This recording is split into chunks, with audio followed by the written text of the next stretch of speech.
Hi everyone, आप सभी का मेरे यूट्यूब चैनल पर स्वागत है। जैसा कि आप लोग जानते हैं कि बिहार बोर्ड ने मैट्रिक सेंटअप एग्ज़ाम की घोषणा की है जो 15 नवंबर से होने वाली है। इसी परीक्षा को ध्यान में रखते हुए हमने आपके लिए मॉडल सेट सीरीज़ को शुरू किया है, जिसमें से आज हमने साइंस का एक मॉडल सेट आपके लिए लेकर आया है, जिसमें जो 80 ऑब्जेक्टिव पूछे जाएंगे उसमें से 40 ऑब्जेक्टिव का हम लोग का जवाब देना रहेगा एग्ज़ाम में, लेकिन हम यहाँ 80 ऑब्जेक्टिव को सॉल्व करने का कोशिश करेंगे। तो चलिए आइए देखते हैं कि इसमें से पहला क्वेश्चन क्या पूछा गया है। तो पहला क्वेश्चन पूछा गया है कि किसी दर्पण की फोकस दूरी ऋणात्मक होती है, तो इसका आंसर होगा उत्तल दर्पण की फोकस दूरी ऋणात्मक होती है, अर्थात सी ऑप्शन सही है। इसी में दूसरा क्वेश्चन पूछा गया है कि दर्पण की फोकस दूरी f और वक्रता त्रिज्या r में क्या संबंध होता है, तो f बराबर r/2 होता है, अर्थात ऑप्शन बी सही है। प्रश्न संख्या 3 है कि सामान्य दृष्टि के लिए स्पष्ट दृष्टि की न्यूनतम दूरी क्या होती है, तो सामान्य दृष्टि के लिए स्पष्ट दृष्टि की न्यूनतम दूरी 25 सेंटीमीटर होती है, ऑप्शन बी सही है। प्रश्न संख्या 4 है कि श्वेत प्रकाश का कौन सा रंग किसी प्रिज्म को से गुजरने के पश्चात झुकता है, तो लाल रंग झुकता है, अर्थात ऑप्शन सी सही है।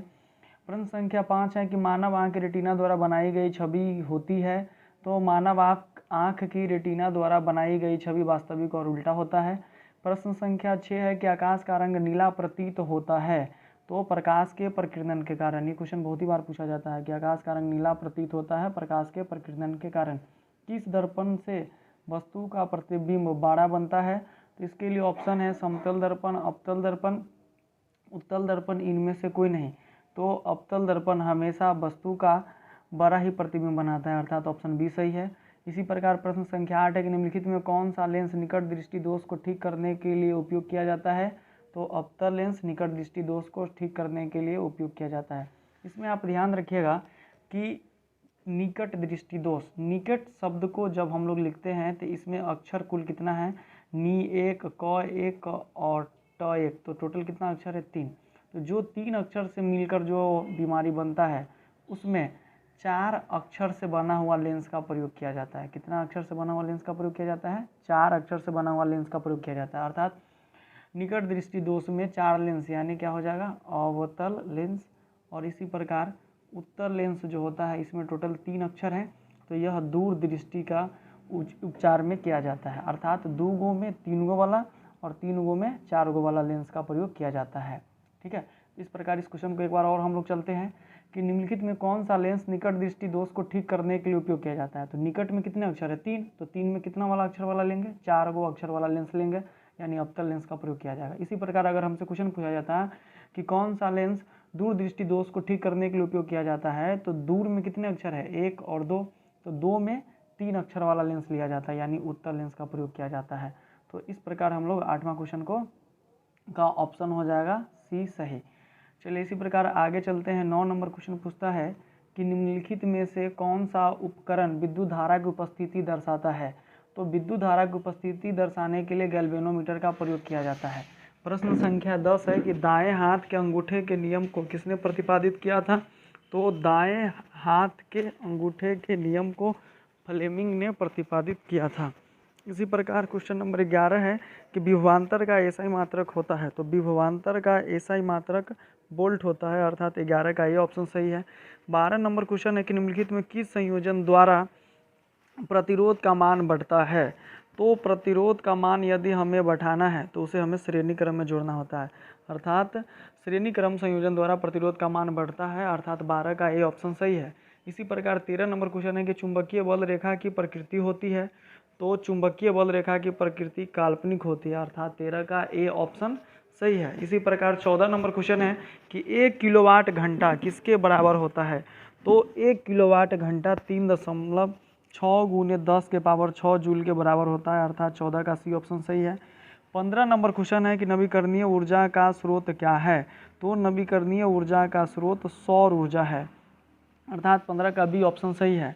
इसमें जो नाभिकीय ऊर्जा, कोयले से प्राप्त ऊर्जा, प्राकृतिक गैस से प्राप्त ऊर्जा, ये जो दिए हैं ये ऊर्जा के अनवीकरणीय स्रोत है। इसी प्रकार क्वेश्चन नंबर 16 है कि कौन सा लेंस अपसारी लेंस भी कहा जाता है, तो कौन सा लेंस अपसारी लेंस कहा जाता है, तो इसका आंसर हो जाएगा अवतल लेंस, इसका आंसर हो जाएगा अवतल लेंस, अर्थात 16 का ए सही है। अब देखिए अपसारी अगर हम लोग लिखेंगे और एक होता है अभिसारी, एक होता है अभिसारी। अभी इस दोनों में बहुत ही बच्चे को कन्फ्यूजन होता है। अपसारी तो अपसारी और एक है अभिसारी। तो अपसारी हम लोग कहते हैं अवतल लेंस को। किस लेंस को कहते हैं? अवतल लेंस को कहते हैं। और अभिसारी कहा जाता है उत्तल लेंस को। किस लेंस को कहा जाता है? उत्तल लेंस को। अब देखो इसको हम लोग कैसे पकड़ते हैं, अपसारी और अभिसारी, इसमें से कोई एक पकड़ना है। तो जब हम लोग पढ़ते हैं तो प फ व आता है, प के बाद कौन आता है? व आता है, अर्थात प में व वाला आएगा, यानी अपसारी है तो कौन सा लेंस आएगा? व वाला कौन सा लेंस होगा? अवतल लेंस, क्योंकि अवतल में व आता है और उत्तल में क्या आता है? त आता है, यानी प के बाद जो आए वह। तो हम इसे इसी प्रकार से आपको कहेंगे कि याद रखिए अपसारी यानी प आया ना, तो प किस लेंस को कहा जाता है? अवतल। इसका उल्टा भी याद रखिए कि अवतल लेंस का दूसरा नाम क्या होता है? तो वह आया तो वह वाला किसके साथ जाएगा? प वाला के साथ जाएगा। और रेस्ट जो बच जाएगा अभिसारी, तो अभिसारी किस लेंस को कहते हैं? उत्तल लेंस को कहते हैं। मैं ऐसा करता हूँ कि इस कंसेप्ट को आप लोग समझे होइएगा। एक पीछे भी हमने आपको कंसेप्ट दिया है कि 2 अक्षर से बने बीमारी में 3 अक्षर वाला लेंस लगता है, अर्थात दूर दृष्टि में उत्तल लेंस का प्रयोग किया जाता है। और 3 अक्षर से बने बीमारी में 4 अक्षर से बना हुआ लेंस लगता है, यानी निकट दृष्टि दोष है तो उसमें 4 अक्षर वाला यानी अवतल लेंस का प्रयोग किया जाता है। इसी प्रकार से अपसारी और अभिसारी में हमको पहचानना रहेगा। तो अपसारी यानी प वाला में कौन वाला लेंस आता है? वह वाला, यानी अवतल लेंस होगा। ठीक है, इसी प्रकार से आगे चलते हम लोग। 17 नंबर क्वेश्चन कहता है कि प्रकाश का प्राथमिक वर्ण कौन है? तो प्रकाश का प्राथमिक वर्ण उपरोक्त में से सभी है। आप एक वर्ड याद रखिएगा, नहला। क्या याद रखिएगा? नहला। नीला, हरा, लाल। जुआ खेलते हैं ना, दीपावली का समय चल रहा है ना, तो अभी बहुत सारे लोग अपने किस्मत को, लक को आजमाएंगे जुआ में, यानी गैम्बलिंग में अपना किस्मत आजमाएंगे। ताश पत्ती खेलेंगे तो उसमें एक पत्ती का नाम होता है, ताश के एक पत्ती है, कार्ड है जिसमें नहला होता है। तो नहला से हम लोग याद रखेंगे कि नहला को कौन सा रंग कहा जाता है? तो प्राथमिक रंग कहा जाता है। कौन सा रंग कहा जाता है? प्राथमिक रंग कहा जाता है। न से नीला, ह से हरा और ला से लाल, ये तीनों प्राथमिक रंग है। तो आपसे क्वेश्चन पूछ रहा था कि प्रकाश का प्राथमिक वर्ग कौन है? तो लाल, नीला, हरा, और ऑप्शन डी में दिया था उपरोक्त सभी, अर्थात ऑप्शन डी आपका क्या है? सही है। इसी प्रकार क्वेश्चन नंबर 18 पूछ रहा था कि निम्नलिखित में से कौन नेत्र का रंगीन भाग होता है? मनुष्य के नेत्र में कौन सा रंगीन भाग होता है? तो मनुष्य के नेत्र में आइरिस जो है वह रंगीन भाग होता है। कौन सा भाग? आइरिस जो है सो रंगीन भाग होता है। 18 का डी।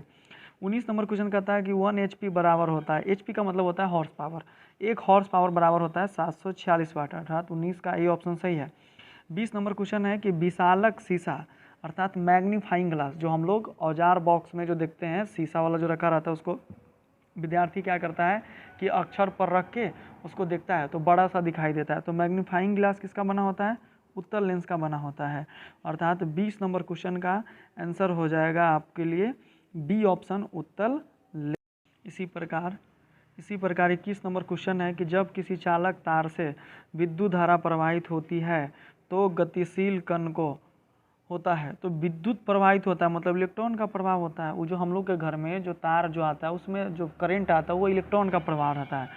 एम्पियर घंटा मात्रक है तो आवेश का है, अर्थात 22 का बी ऑप्शन सही है। 23 नंबर क्वेश्चन पूछ रहा था कि निम्नलिखित में कौन सा मात्रक वाट के बराबर होता है? तो जूल प्रति सेकेंड 1 वाट के बराबर होता है। क्वेश्चन नंबर 24 है कि विद्युत धारा का मात्रक होता है, तो विद्युत धारा का मात्रक एम्पियर होता है, अर्थात ए ऑप्शन सही है। क्वेश्चन नंबर 25 है कि ग्लोबल वार्मिंग के लिए उत्तरदायी गैस कौन है? तो ग्लोबल वार्मिंग के लिए उत्तरदायी गैस कार्बन डाइऑक्साइड है, अर्थात ऑप्शन 25 का सी सही है। 26 नंबर क्वेश्चन पूछता है कि शरीर में भोजन का पचना किस प्रकार की अभिक्रिया है? तो शरीर में भोजन का पचना अपचयन अभिक्रिया है। क्वेश्चन नंबर 27 है कि कली चूना पर जब जल डाला जाता है तब अभिक्रिया होती है उष्माक्षेपी अभिक्रिया होती है, 27 का ये ऑप्शन सही है। 28 नंबर क्वेश्चन पूछ रहा था कि निम्नलिखित में कौन सबसे अधिक अभिक्रियाशील है? तो कॉपर सबसे अधिक अभिक्रियाशील है, 28 का ए ऑप्शन सही है। इसी प्रकार 29 नंबर क्वेश्चन है कि चूना जल का रासायनिक सूत्र है, तो चूना जल का रासायनिक सूत्र CaO होता है, अर्थात ऑप्शन ए सही है। 28 का 29 का ए हो जाएगा। 30 नंबर क्वेश्चन पूछ रहा था कि कोई विलयन लाल लिटमस को नीला कर देता है तो उसका pH मान होगा। तो जब भी लाल लिटमस को नीला करेगा तो उसका pH मान जो है वह 7 से अधिक होता है। तो 7 से अधिक मतलब 10 और 11 है, यानी ए और बी दोनों ऑप्शन सही है। तो 30 का डी हो जाएगा। 31 नंबर क्वेश्चन पूछ रहा था कि एल्काइन में कार्बन कार्बन के बीच कितने सहसंयोजक बंधन होते हैं। तो एल्काइन में कार्बन और कार्बन के बीच 3 सहसंयोजक बंधन होते हैं। 31 का सी सही है। 32 नंबर क्वेश्चन है कि ग्लूकोज का आणविक सूत्र क्या होता है। तो इसको याद रखिएगा, ग्लूकोज का आणविक सूत्र C6H12O6 होता है, अर्थात 32 का ए ऑप्शन सही है। 33 नंबर क्वेश्चन है कि उच्च बसीय अम्लों के सोडियम लवण कहलाते हैं। तो उच्च बसीय अम्लों के सोडियम लवण कहलाते हैं साबुन, अर्थात 33 का ये ऑप्शन सही है। 34 का है सिंगल बॉन्ड CHO अभिक्रियाशीलक मूलक को कहते हैं। तो single bond CHO aldehyde group होता है, अर्थात 34 का ये सही है। 35 नंबर क्वेश्चन पूछ रहा था कि आवर्त सारणी के किसी आवर्त में बाएं से दाएं जाने पर, मतलब लेफ्ट से राइट जाने पर तत्वों की परमाणु की त्रिज्या क्या होती है, तो घटती है। 35 का ये हो जाएगा सही। 36 नंबर क्वेश्चन पूछ रहा था कि निम्नांकित तत्वों को उनके अधातु गुण के अनुसार बढ़ते क्रम में सजाएं। तो अधात्विक गुण के आधार पर इसके बढ़ते क्रम को अगर हम सजाते हैं तो इसका ऑप्शन बी सही होगा, अर्थात लिथियम से बड़ा होगा बेरिलियम, बेरिलियम से अधिक आधात्विक गुण होगा कार्बन का, और कार्बन से भी अधिक आधात्विक गुण होगा ऑक्सीजन का, और ऑक्सीजन से भी अधिक आधात्विक गुण होगा फ्लोरीन का, एफ का। क्वेश्चन नंबर अर्थात इस प्रकार बी ऑप्शन सही है। क्वेश्चन नंबर 37 का है कि सिलिकॉन क्या है। तो सिलिकॉन एक उपधातु है, अर्थात ऑप्शन सी सही है। क्वेश्चन नंबर 38 है कि निम्नलिखित में कौन विद्युत का धनात्मक तत्व है। तो विद्युत का धनात्मक तत्व जो है वह सोडियम है, अर्थात 38 का सी ऑप्शन सही है। 39 में कि टिहरी बांध का निर्माण किस प्रदेश में किया गया था। तो टिहरी बांध का निर्माण उत्तराखंड राज्य में किया गया है, अर्थात 39 का बी ऑप्शन सही है। अगला क्वेश्चन है कि निम्नांकित में किस धातु को केरोसिन में डुबो कर रखते हैं। तो जितने भी प्रथम वर्ग के, फर्स्ट वर्ग के यानी फर्स्ट ग्रुप के जो भी तत्व हैं उन सारे को क्या किया जाता है कि केरोसिन में डुबो कर रखा जाता है, जिसमें से इसमें आपको दिया हुआ है सोडियम। सोडियम को मिट्टी तेल में डुबो कर रखा जाता है, जैसे ही वो मिट्टी तेल से बाहर आता है उसमें आग पकड़ लेता है। तो अर्थात 40 का बी ऑप्शन सही है। 41 नंबर क्वेश्चन है कि अपमार्जक से बनाए जाते हैं। तो अपमार्जक से सर्फ एक्सल सरफ भी बनाया जाता है, शैम्पू भी बनाया जाता है, ईजी सरफ भी बनाया जाता है, यानी उपयुक्त सभी बनाए जाते हैं। 41 का डी ऑप्शन सही है। क्वेश्चन नंबर 42 है कि सौर सेल में किसका उपयोग किया जाता है। तो सौर सेल में सिलिकॉन का उपयोग किया जाता है, अर्थात 42 का बी ऑप्शन सही है। इसी प्रकार 43 नंबर क्वेश्चन है कि निम्नांकित में से किसका उपयोग खाना बनाने वाले ईंधन में नहीं होता है। तो खाना किस पे नहीं बनाया जाता है। तो खाना CNG गैस पर नहीं बनाया जाता है, कंप्रेस्ड नेचुरल गैस, इस पर नहीं बनाया जाता है। LPG का फुल फॉर्म होता है लिक्विड पेट्रोलियम गैस, और बायोगैस, कोयला, ये सब का हम खाना बनाने वाले ईंधन के रूप में प्रयोग करते हैं। प्रश्न संख्या 44 है कि 2Cu + O2 2Cu है, तो यह एक प्रकार की कैसी अभिक्रिया है। तो यहाँ पे क्या हो रहा है, ऑक्सीकरण अभिक्रिया हो रही है। तो 44 का ए सही है। 45 नंबर क्वेश्चन निम्नलिखित में कौन सा समीकरण संतुलित नहीं है, A B C D में से। तो ये बी नंबर जो ऑप्शन है वो संतुलित नहीं है, 45 का बी सही है। 46 नंबर क्वेश्चन कहता है कि उदासीन विलयन का pH मान होता है। तो जो विलयन उदासीन होता है अर्थात न्यूट्रल होता है उसका pH मान 7 होता है, अर्थात 46 का ये ऑप्शन सही है। 47 नंबर क्वेश्चन पूछ रहा है कि निम्नलिखित में कौन दुर्बल अम्ल है। तो CH3COOH यह दुर्बल अम्ल है, 47 का सी ऑप्शन सही है। 48 नंबर क्वेश्चन पूछ रहा था कि क्रायोलाइट अयस्क है। तो क्रायोलाइट एल्युमिनियम का अयस्क है, ऑप्शन डी सही है। 49 नंबर क्वेश्चन पूछता है कि पोटेशियम की परमाणु संख्या है। तो पोटेशियम की परमाणु संख्या कितना होता है। तो पोटेशियम की परमाणु संख्या 19 होता है। इसी प्रकार सोडियम का कितना होता है, तो 11 होता है। कार्बन का कितना होता है, तो 6 होता है। ऑक्सीजन का कितना होता है, तो 8 होता है। इसी प्रकार क्वेश्चन नंबर 50 है कि फॉर्मिक अम्ल का विपेक नाम क्या है। तो फॉर्मिक अम्ल का विपेक नाम मेथनोइक अम्ल है, 50 का ये ऑप्शन सही है। 51 नंबर क्वेश्चन पूछता है कि इथाइल अल्कोहल का अणुसूत्र है, तो इथाइल अल्कोहल का अणुसूत्र C2H5OH है। 51 का सी ऑप्शन सही है। 52 नंबर क्वेश्चन है कि एल्काइन कौन है, तो एल्काइन निम्नलिखित में से C2H2 है। 52 का ये ऑप्शन सही है। 53 नंबर क्वेश्चन है कि चीनी का रासायनिक सूत्र है, तो चीनी का रासायनिक सूत्र होता है C12H22O11 यानी C12H22O11।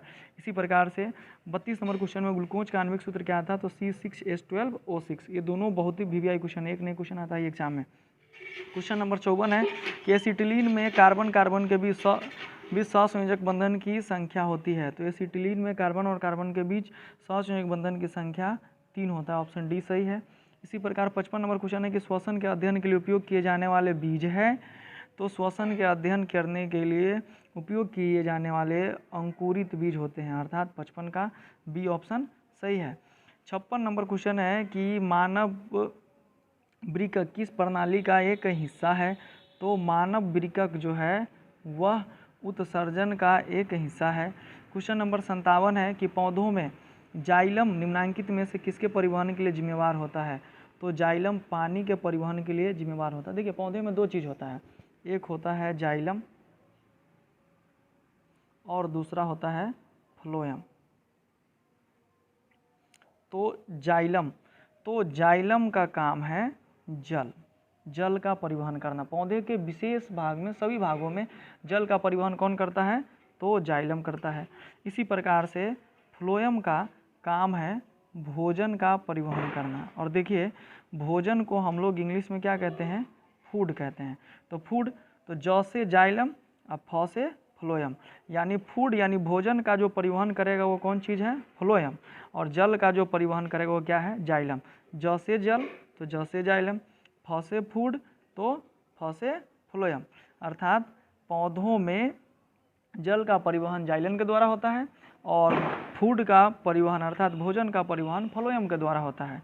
हमें आशा है कि आप लोग को ये दोनों क्वेश्चन याद रहेगा। अर्थात क्या पूछ रहा था कि पौधों में जल का परिवहन किसके द्वारा होता है, तो पौधों में जाइलम निम्नांकित में से किसके परिवहन के लिए जिम्मेदार है, तो जाइलम पानी के लिए। इसी में भोजन पूछता तो भोजन किसके लिए जिम्मेवार हो जाएगा, तो भोजन के लिए जिम्मेवार हो जाएगा फ्लोएम। अर्थात इसका ऑप्शन 57 का ए सही है। 58 नंबर क्वेश्चन पूछ रहा था कि श्वसन के दौरान कौन सी गैस निकलती है, तो श्वसन के दौरान कार्बन डाइऑक्साइड गैस निकलती है। 58 का ये ऑप्शन सही है। 59 नंबर क्वेश्चन पूछता है कि फलों के पकने को निम्न में से किससे नियंत्रित किया जा सकता है, तो फलों को पकने को निम्न में से इथिलीन के द्वारा नियंत्रित किया जा सकता है। 59 का सी ऑप्शन सही है। 60 नंबर क्वेश्चन पूछ रहा था कि न्यूरॉन का वह हिस्सा जहां जानकारी हासिल की जाती है, तो उसको हम लोग डेंड्राइट कहते हैं। 60 का ये ऑप्शन सही है। 61 नंबर क्वेश्चन है कि निम्नांकित में से कौन आपातकाल का हार्मोन है, तो आपातकाल का हार्मोन एड्रीनलिन को कहा जाता है। 61 का ये ऑप्शन सही है।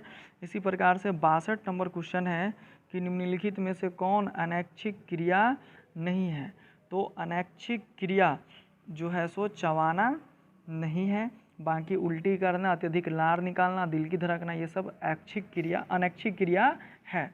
क्वेश्चन नंबर 63 पूछता है कि मानव में गर्भ की अवधि कितनी होती है, तो मानव में गर्भ की अवधि 270 दिन होता है। कितना दिन होता है, 270 दिन। क्वेश्चन नंबर 64 है कि गंगा एक्शन प्लान कब शुरू किया गया, तो गंगा एक्शन प्लान 1985 में किया गया। अर्थात 64 नंबर क्वेश्चन का ऑप्शन बी सही है। 64 नंबर क्वेश्चन का ऑप्शन बी सही है। इसी प्रकार 65 नंबर क्वेश्चन है मुकुलन द्वारा अलैंगिक जनन निम्नांकित में किस में होता है, तो मुकुलन द्वारा अलैंगिक जनन ईस्ट में होता है। 65 का ए ऑप्शन सही है। 65 का ए ऑप्शन सही है। 66 का निम्न में से कौन सी बीमारी श्वसन तंत्र से संबंधित है, तो इसका ऑप्शन हो जाएगा डी, बी और सी। टीबी और निमोनिया दोनों जो है सो श्वसन तंत्र से संबंधित बीमारी है। 67 नंबर क्वेश्चन कहता है कि मनुष्य और अन्य मांसाहारी जीव निम्नलिखित में किसका पाचन नहीं कर पाता है, तो मनुष्य और अन्य मांसाहारी जीव सेल्यूलोज का पाचन नहीं कर पाता है। 67 का बी सही है। 68 है कि ब्रेल हैमरेज का मुख्य कारण क्या है, तो ब्रेल हैमरेज का मुख्य कारण हाइपरटेंशन है। 69 नंबर क्वेश्चन निम्न में से परजीवी पादप का उदाहरण क्या है, तो परजीवी पादप का उदाहरण कसकुट्टा है। 70 नंबर क्वेश्चन है कि हृदय से रक्त को संपूर्ण शरीर में पंप किया जाता है, निलय द्वारा 70 का बी सही है। 71 नंबर क्वेश्चन पूछ रहा था कि हाइड्रा में लैंगिक जनन की विधि क्या है, तो हाइड्रा में लैंगिक जनन की विधि मुक्लून है। 71 का एक सही है। 72 नंबर क्वेश्चन पूछ रहा है कि जनन संचारित रोग है, तो जनन संचारित रोग इनमें से सभी है, सिफिलिस, एड्स और गुनरिया, ये तीनों बीमारी जनन संचारित रोग है। 72 का डी सही है। 73 नंबर क्वेश्चन पूछ रहा था कि पुष्प का सबसे बाहरी भाग क्या कहलाता है, तो पुष्प का सबसे बाहरी भाग बाह्य दल पुंज कहलाता है। 73 का ये सही है। 74 नंबर क्वेश्चन पूछता है कि ब्लड समूह ए में कौन सा एंटीबॉडी होता है, तो ब्लड समूह ए में बी एंटीबॉडी होता है। इसी प्रकार क्वेश्चन नंबर 75 है कि ग्लूकोज में कौन सी की मात्रा नहीं नियंत्रित करता है, तो रक्त में ग्लूकोज की मात्रा निम्नलिखित में से कौन नहीं नियंत्रित करता है, तो इसका ऑप्शन हो जाएगा गैस्ट्रिन, यानी 75 का सी सही है। 76 नंबर क्वेश्चन पूछ रहा था कि पादप वृद्धि हार्मोन है, तो पादप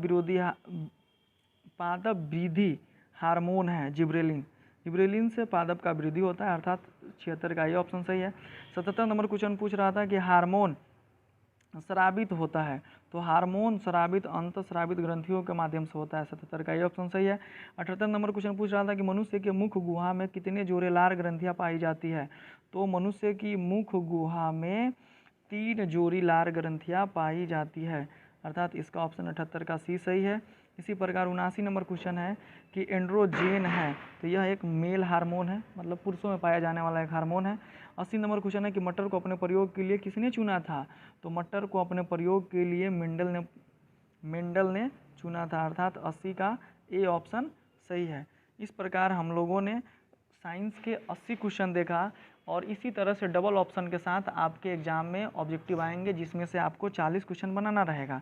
साथ ही साथ ऑब्जेक्टिव के बाद सब्जेक्टिव भी डबल ऑप्शन के साथ आएंगे, जहां 6 क्वेश्चन दिया रहेगा वहां 3 बनाना है, जहां 8 क्वेश्चन दिया है वहां 4 बनाना है। इसी तरह से द्वितीय में 2 में से 1 बनाना रहता है, तीनों विषय में फिजिक्स, केमिस्ट्री और बायोलॉजी में से आपको बनाना रहेगा। इस प्रकार ये टोटल 80 नंबर का रिटेन एग्जाम होगा, जिसमें से डबल क्वेश्चन रहेगा। 80 ऑब्जेक्टिव में से 40 क्वेश्चन बनाना रहेगा आपको, और शेष जो लघुत्तरीय, दीर्घोत्तरीय और अति लघुत्तरीय बनेंगे उसमें से जो निर्देश दिया रहेगा दोगुना क्वेश्चन रहेगा, और उसमें से आधे क्वेश्चन को आपको बनाना रहेगा। इस पूरे मॉडल सेट का अगर आप चाहते हैं कि हमें PDF मिल जाए, तो आप हमें व्हाट्सएप पर एक वर्ड लिख कर भेजें PDF, और साइंस का मॉडल सेट लिख दीजिएगा, साइंस का PDF मॉडल सेट करके लिख दीजिएगा, और वो व्हाट्सएप नंबर है 88 63 87 47 86। इस पे आप PDF मॉडल सेट साइंस लिख कर आप भेज देंगे, हम आपको इस पर रिप्लाई करने का पूरा कोशिश करेंगे। तो वीडियो देखने के लिए बहुत बहुत धन्यवाद, और हमारे चैनल पर आप इसी तरह से बने रहें। जय हिंद।